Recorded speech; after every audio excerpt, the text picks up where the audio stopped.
जिंदगी की रमक छोड़ जाऊंगा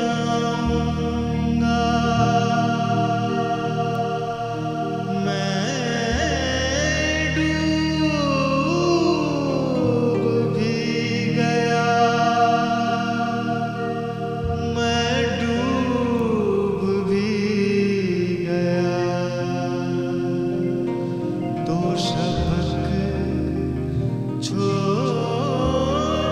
जाऊंगा।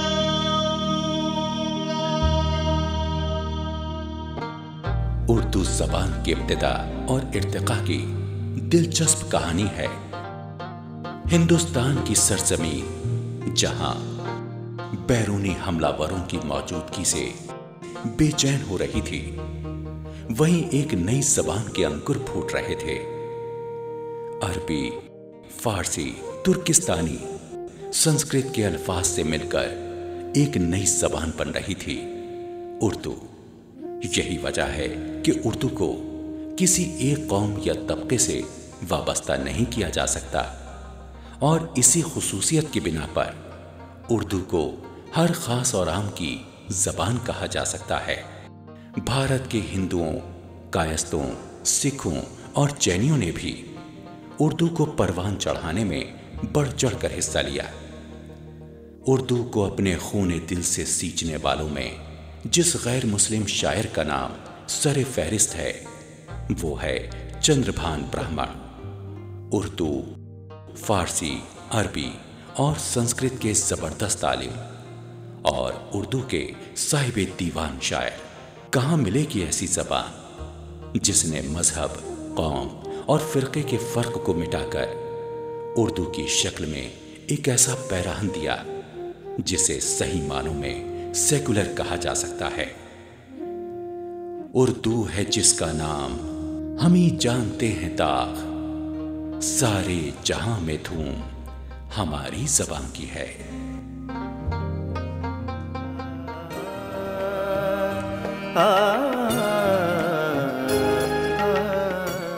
गुलजार देहलवी को दिल्ली की कदीम उर्दू रिवायात का पासदार और दबिस्ताने दाग का नुमाइंदा माना जाता है। उम्र जो बेखुदी में गुजरी है,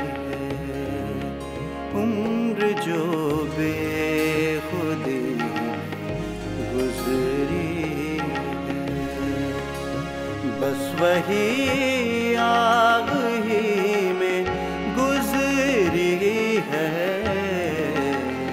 उम्र जो बेखुदी गुजरी है, उम्र जो बेखुदी गुजरी है। गुलजार देहलवी को अपनी सुखनवरी पर नाज है और अक्सर वो अपनी शायरी में इसका इजहार करते हैं। तहज़ीबे हुस्नो रंगे बहारा लिए हुए, तहज़ीबे हुस्नो रंगे बहारा लिए हुए, कांटे भी हैं, कांटे भी हैं, उरूरे गुलिस्तान लिए हुए, कांटे भी हैं, उरूरे गुलिस्तान लिए हुए, तहज़ीबे हुस्नो। उनके कलाम में खालिस गजल का रंग नुमाया है। कोई मुझे नसीब से पूछे कैसी आवारगी में गुजरी है। उम्र जो बेखुदी गुजरी है, उम्र जो बेखुदी गुजरी है। नाज़रीन आदाब, आफ़ताब सुखन में आप सबका खैर मकदम है। नाज़रीन, उर्दू की इब्तिदा से लेकर आज तक उसके कई शहदाई उसके हमसफर रहे, जिन्होंने एक एक कदम पर उसके फरोग और बका के लिए अपना खून जिगर दिया। लेकिन फहरिस्त अधूरी रह जाएगी अगर उसमें पंडित आनंद मोहन जुत्शी का नाम न लिया जाए तो, जिनकी जिंदगी का मकसद है उर्दू की तबलीग और इशाअत। इसी बिना पर उन्हें मुजाहिद उर्दू कहा जाता है। गुलजार देहलवी ने अपनी जिंदगी में 36,000 से ज्यादा अदबी मुशायरों, नशिस्तों, सेमिनारों में शिरकत की, जो एक आलमी रिकॉर्ड है। 4 सितंबर 1925 को दिल्ली के कदीमी शहर शाहजहांबाद में पैदा होने वाले गुलजार का खानदानी पस मंजर बहुत शानदार है। उनका खानदान मुगल हुक्मरान जहांगीर के जमाने में दिल्ली आया और फिर श्रीनगर लौट गया। किस्मत एक बार फिर उन्हें दिल्ली लेकर आई और वो यहीं के होकर रह गए। इस खानदान के अफराद मुगल और अंग्रेज हुक्मरानों के दौर में बड़े बड़े ओहदों पर फाइज रहे और अपने इल्म, काबिलियत की बिना पर हमेशा मुमताज रहे। गुलजार के वालिद, उनकी वालिदा, बड़े भाई शेरी शौक रखते थे और अदबी दुनिया में उनकी एक पहचान भी थी। इस अदबी माहौल में आंख खोलने वाले गुलजार को अपने वक्त के बड़े बड़े असातिज़ा से फैज़याब होने का मौका मिला, जिनमें मुफ्ती आजम मौलाना किफायतुल्लाह भी शामिल थे। साइल और कैफी से मुतासिर हुए और दाग देहलवी की जबान पाई। गुलजार देहलवी इस दौर के एक आलमी शोहरत याफ्ता शायर हैं और उनकी शोहरत दुनिया की मसनूई हदों को तोड़ चुकी है। आनंद मोहन जुत्शी गुलजार सुखन के वो आफताब हैं जिनकी उर्दू नवाजी पर आने वाली नस्लें रश्क करती रहेंगी और उर्दू के चाहने वाले उनके हमनवा बनकर यही कहेंगे, गीता की ना तौरेत की ना गुरु साहिब की, इंजील ना कुरान की जबान है उर्दू, मजहब की ना सूबों की ना फिरकों की, फकत वल्लाह हर दिल की जबान है उर्दू। जैसे कोई नशे में,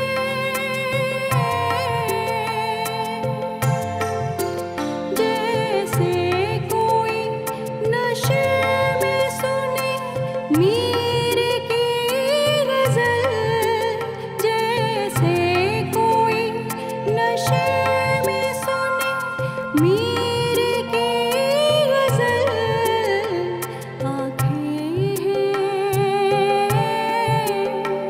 आँखें हैं वो सुरूर गज़ाला लिए हुए, आँखें हैं वो सुरूर गज़ाला लिए हुए, तहज़ीब हुस्नो।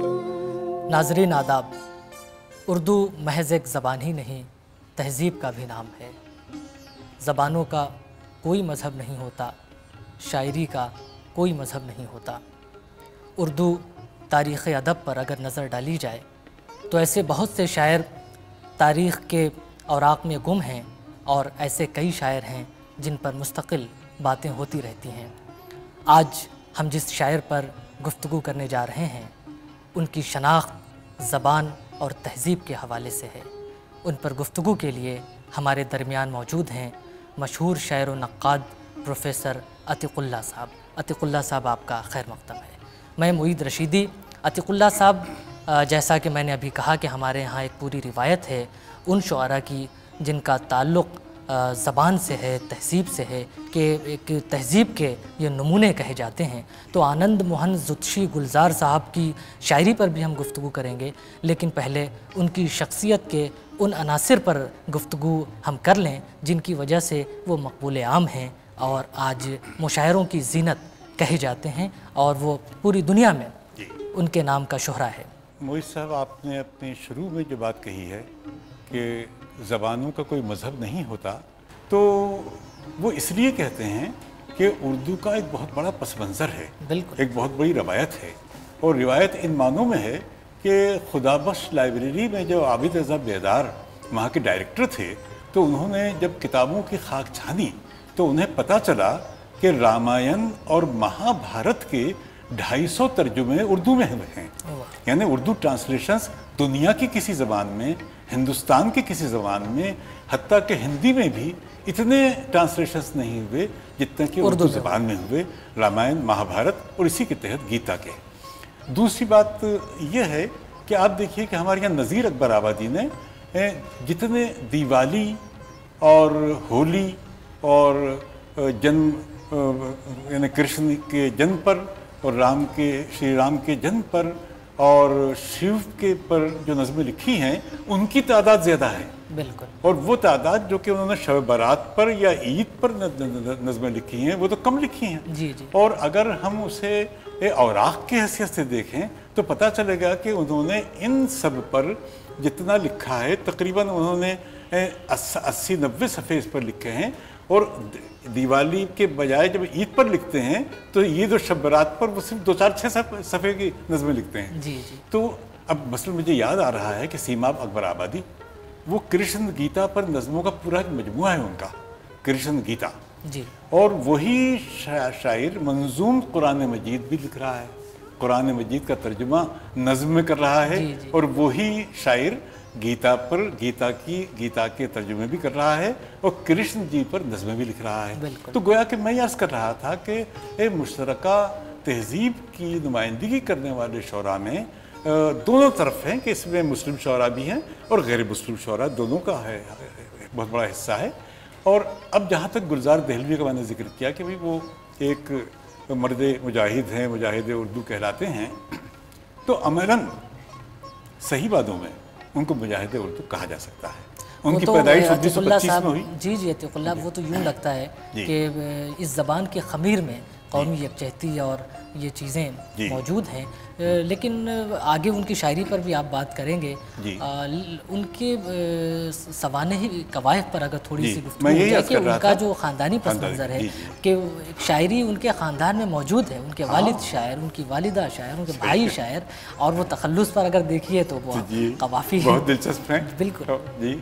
तो ये पैदाइश गुलजार साहब की पैदाइश 1925 की पैदाइश है। जी। अब जाहिर है कि 1925 का ज़माना तो जंग आज़ादी अपने उरूज पर थी और महात्मा गांधी का मिशन अपने उरूज पर था।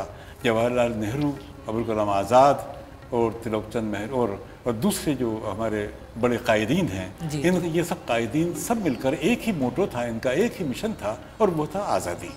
इन मानों में इनके गुलजार दहलवी के वालिद ज़ार दहलवी, इनका पंडित नेहरू के ख़ानदान से भी बड़ा गहरा ताल्लुक़ था। और चूँकि कश्मीरी पंडित वो भी थे, कश्मीरी पंडित ये भी थे, तो पहले तो ये वहाँ से जब जहांगीर के ज़माने में दिल्ली आए थे और फिर वापस पंडित वहाँ चले गए, कश्मीर चले गए, और फिर कुछ ऐसा हुआ कि वहाँ से फिर उनको वापस आना पड़ा ज़ार साहब को। जब ज़ार साहब यहाँ आए तो उनको यहाँ का जो माहौल मिला, शेर व सुखन का माहौल मिला, और ख़ास तौर पर ये रहे पुरानी दिल्ली के इलाके में। आपको मालूम ही है कि ये पुरानी दिल्ली का इलाका जो है जितना भूल भुलैयों वाला है, इसी तरह शायरी से चारों तरफ शायरी के डंके बज रहे थे उस ज़माने में। और उस वक्त दाग का, अमीर मीनाई का और जलील का और अजीज़ लखनवी का, इनका बड़ा डंका बज रहा था। तो बहरहाल ये कि ये पुरानी दिल्ली में आए तो इनके दादा जो थे वो आए थे, उनका नाम पंडित सीताराम था।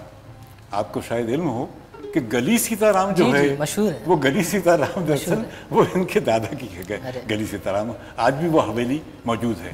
तो ये ख़ानदान बड़ा तारीख़ी नौइयत का था।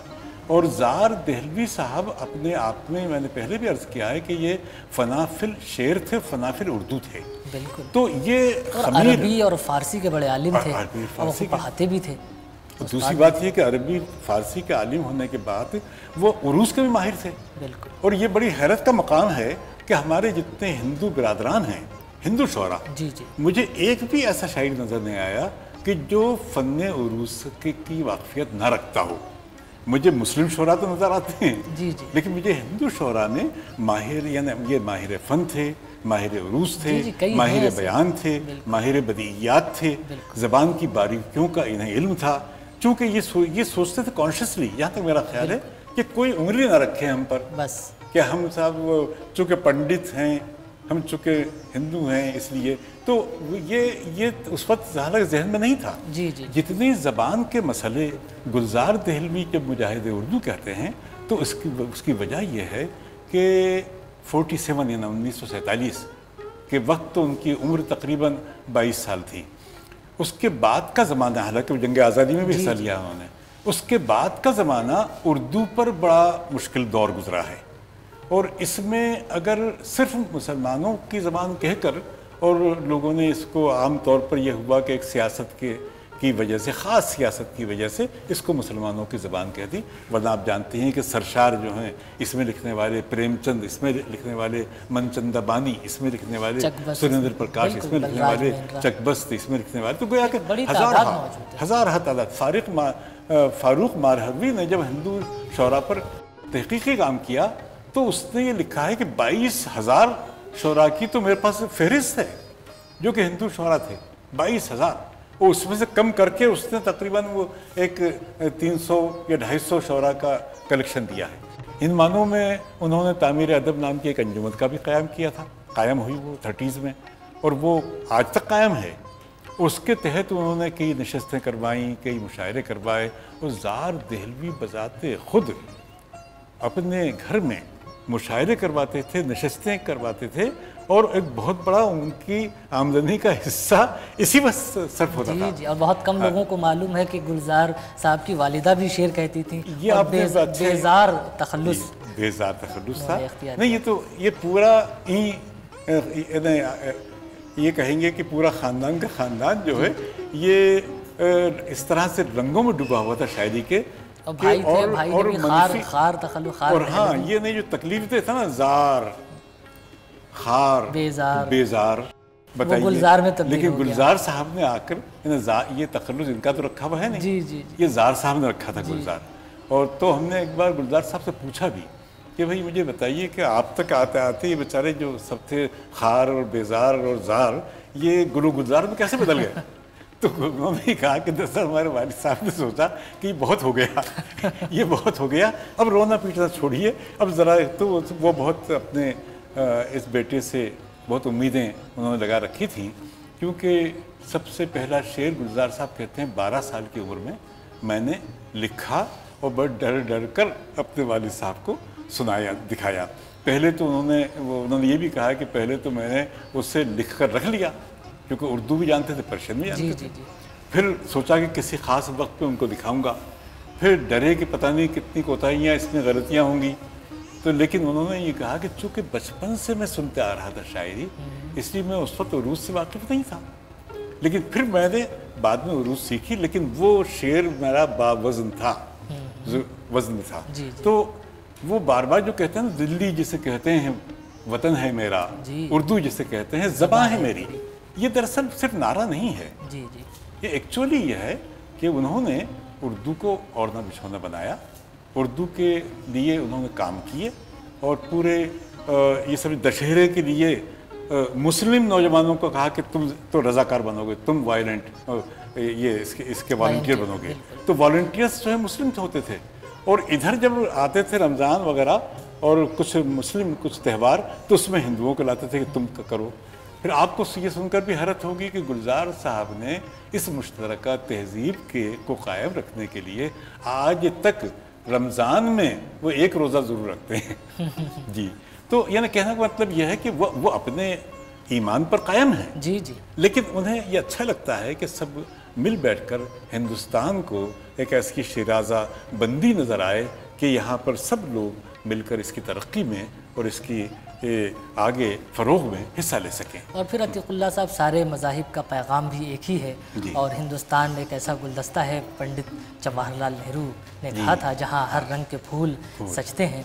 तो आज भी उसकी मिसाल हमें नज़र आती है।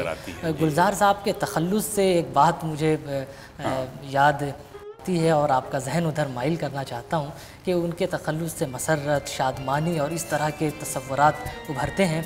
और जब उनका सिलसिला हम दाग से जोड़कर देखते हैं, तो दाग की शायरी और वो छेड़ और छेड़छाड़ की शायरी जो है, वो लुत्फ़, वो कनाए, वो इशारे।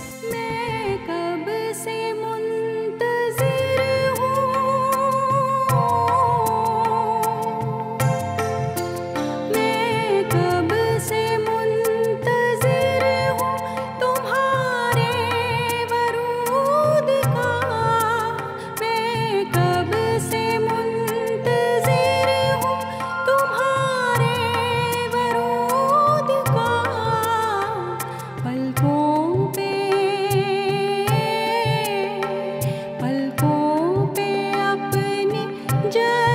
चरागा लिए हुए, पलकों पे अपने जश्न चरागा लिए हुए, तहज़ीबे हुस्न और रंगे बहारा लिए हुए, तहज़ीबे हुस्न और रंगे बहारा लिए हुए, कांटे भी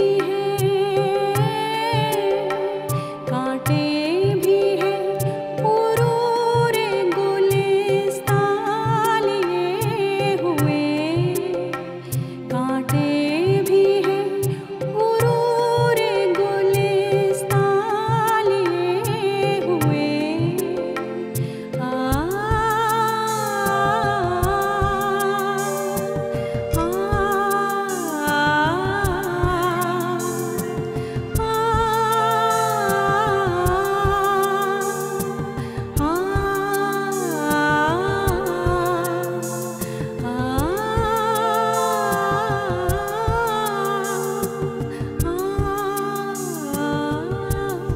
इस तरह वो जो रिवायत है वो गुलजार साहब तक पहुंची है, तो वो आप क्या महसूस करते हैं कि आज के ज़माने में जी जी वैसे शायरी का चलन तो बहरहाल वो शायरी हर अहद में ज़िंदा रहेगी। जी जी।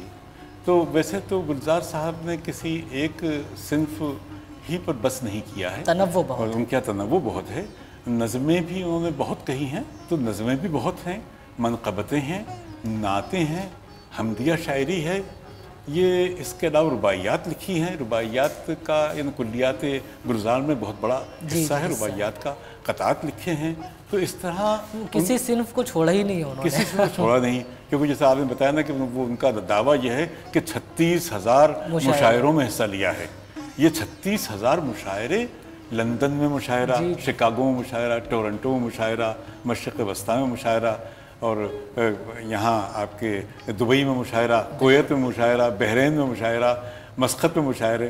तो ये मुशायरे की जो पाकिस्तान में कई बार गए मुशायरों में, तो उन्होंने ये रुदात लिखी है कि हिंदुस्तान से लेकर अपना पैगाम, वो कहते हैं कि मैं सिर्फ शायर नहीं हूँ, जी जी, मैं जहाँ जाता हूँ मैं उर्दू का एक सफ़ीर भी हूँ, एम्बेसडर हूँ। बड़ी बात है। तो उर्दू के सफ़ीर की हैसियत से जाता हूँ और ये वहाँ आवाज़ बुलंद करता हूँ। तो इसमें कोई शक नहीं कि वो अपने एक सफ़ीर का भी जिस तरह से अपने आप को दावा करते हैं, तो वो जिम्मेदारी भी वो पूरी करते हैं। तो जैसा आपने फरमाया कि दाग दहलवी का, ज़ाहर साहब जो हैं वो भी दाग दहलवी के स्कूल से ही ताल्लुक़ था। बिल्कुल। साइल दहलवी और बेखुद दहलवी, ये सिलसिला था दाग दहलवी का दिल्ली में। और इनके असरात, इनके जो शागिर्द हैं वो भी दाग से के शागिर्दों से कम नहीं थे। उसमें से ज़ाहर साहब भी थे, और उसी में से आज लोग कहते हैं, और ख़ुद गुलजार अपने आप को कहते हैं कि यादगार दाग हूँ मैं। जी जी। और उस सिलसिले की अपने आप को आखिरी कड़ी भी करार देते हैं। जी जी।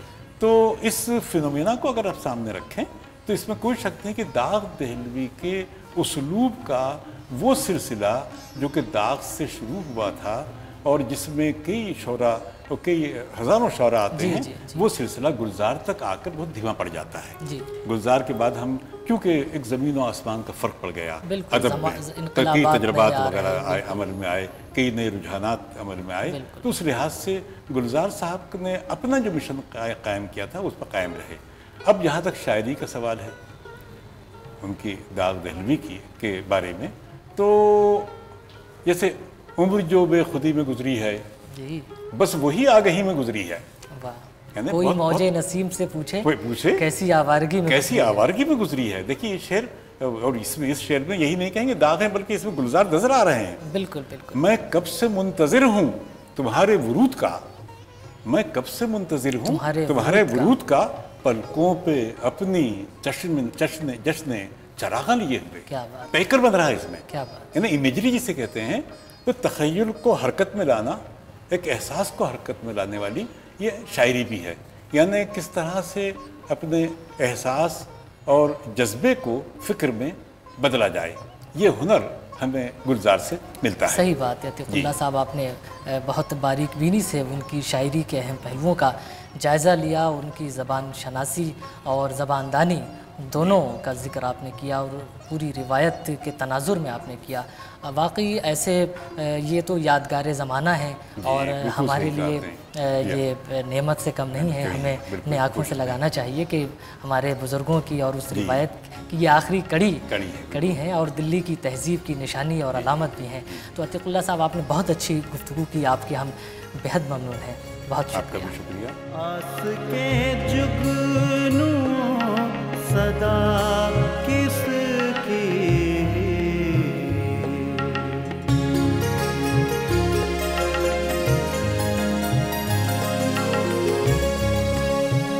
आस के जुगनू सदा किसकी,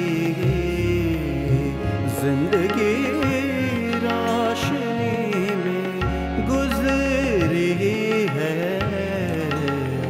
उम्र जो बेखुदी गुजरी है, उम्र जो बेखुदी गुजरी है, बस वही